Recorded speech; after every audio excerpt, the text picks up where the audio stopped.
special milestone and a really proud day for Ford India because it's not every day that you cross 1 million cars that you've delivered to happy customers. Anurag Mehrotra and team would certainly be feeling that pride today.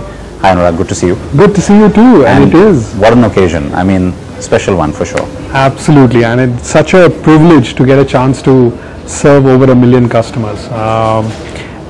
Everyone from the dealers, employees, present and past, I think each and every one of them have contributed for making sure that we got to this milestone. I mean, there's a certain amount of energy now, over the last 2 years from whatever we've been executing, and we'll talk about that. But first things first, absolute privilege and honor to get a chance to serve over 1 million customers. How's the journey been, and has the first half been quicker, the second half been, I'm sure you have all those numbers down now. So. Yeah, it is. I think we've started 1996, 98 in different forms with the joint venture with Mahindra, and slow, steady start, I would say, but the big pivot, so to speak, came with the Figo in 2010. As you know, that's when we entered the volume market, and since then it's the phase 2 of our growth was 2013 with the EcoSport, and now getting the fundamentals set for the next wave of volume growth that we will see coming for our dealers and our staff.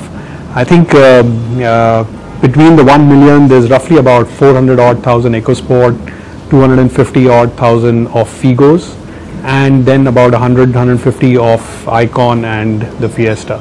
So each, right? And the beauty is that if you look at all the 4 really successful products in the portfolio, all the 4 of them have stood for the fun to drive dynamics, which all of you always insisted that we do not let go of. So fun to drive, and of course safety has always been known with the Ford brand. Look, there's so much that comes straight from everything you've just said. Let me start sort of one piece at a time. This of course is the newest baby, and so you'll hope for a big contribution, I know, going forward, but still too new to really count. I know the 1 millionth car that you delivered today was a freestyle.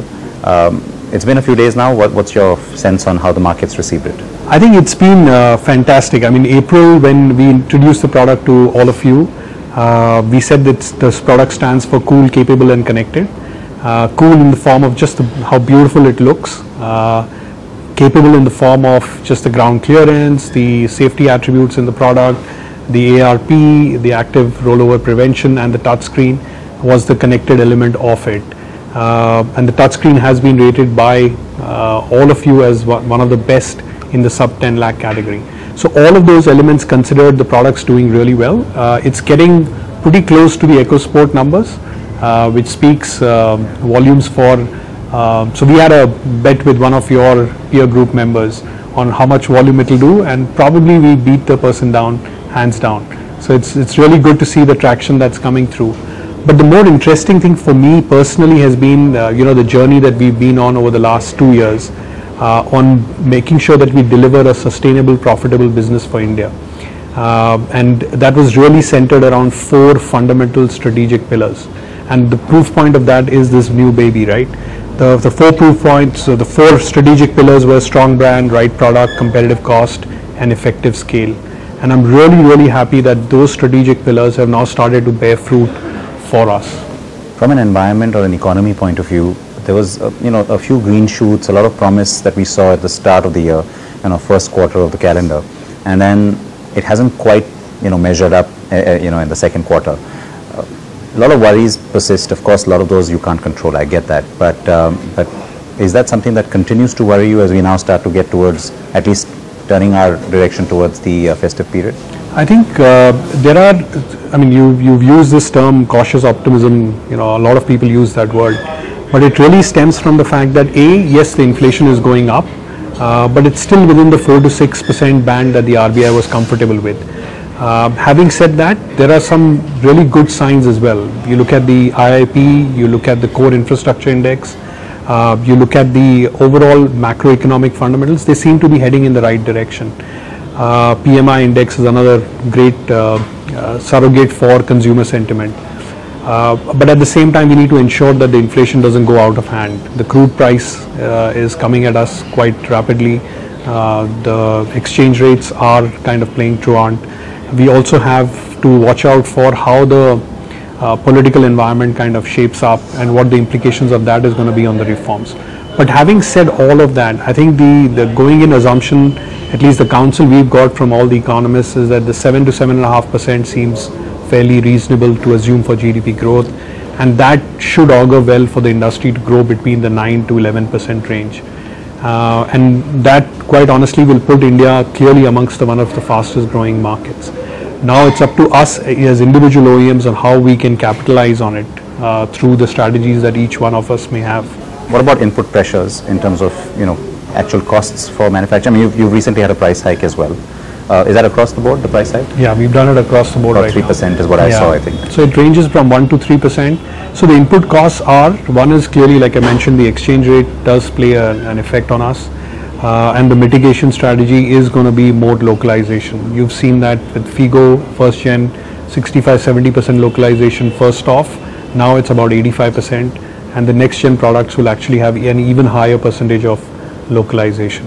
I think the exchange rates, and then the second is just the commodity prices, whether it's steel, aluminum and so on. We've seen some pressure on that, and that's what we've translated. We could take a hit up to a point, but after that we've had to pass it on to the consumers. The good news is we haven't seen the impact in terms of consumer demand. The flow of inquiries, footfalls continues to be strong, with very little, so to speak, discount on the marketplace, or negative pricing, if I can use that word. But how optimistic does that make you then for the festive season? Are you expecting a huge bump up in sales and just volumes terms? Yeah, I think the way we are, the good news is the way we are. Appreciate question.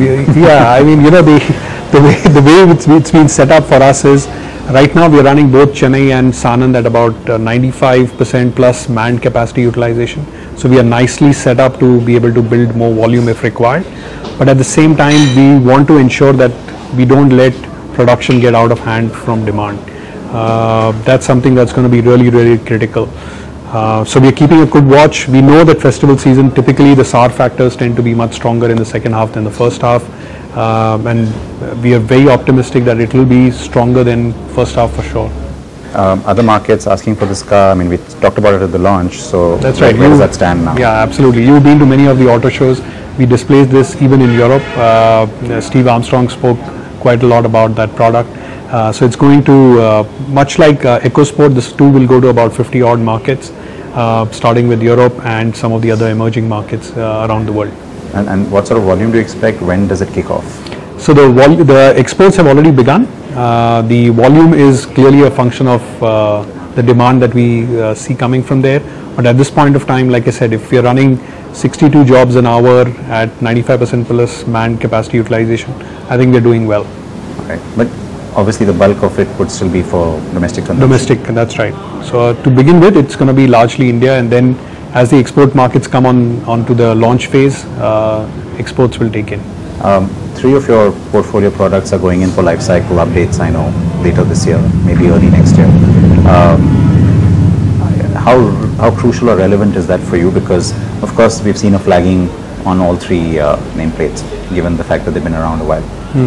I think the Figo, Aspire and the Endeavour, all 3 of them are going to see the facelift much like the cycle plan typically kind of augments. The good news is we are extremely committed to making sure that the aging of the products is always sub 3 years. So we are today at about 2.9 and we believe that's a healthy place to be.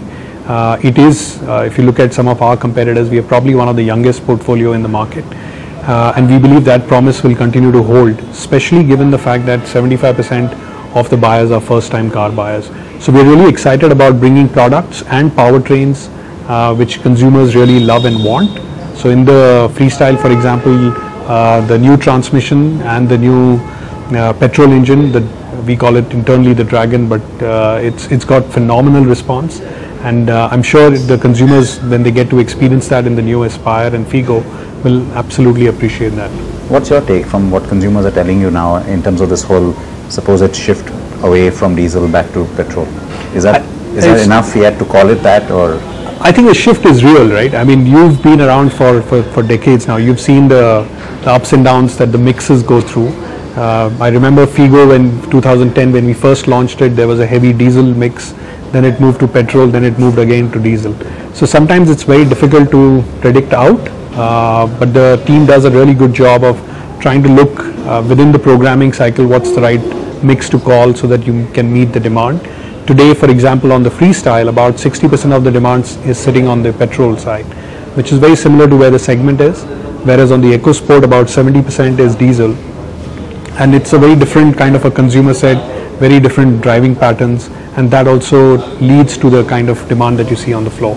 And are you getting demand for automatic? Oh yeah, we are. I mean, I remember your team was very vocal about the fact that we should be looking at bringing the automatic. I think that Manish and team from our India product development are looking at it very seriously. As soon as the business case is proves out, we will be more than happy to bring it in.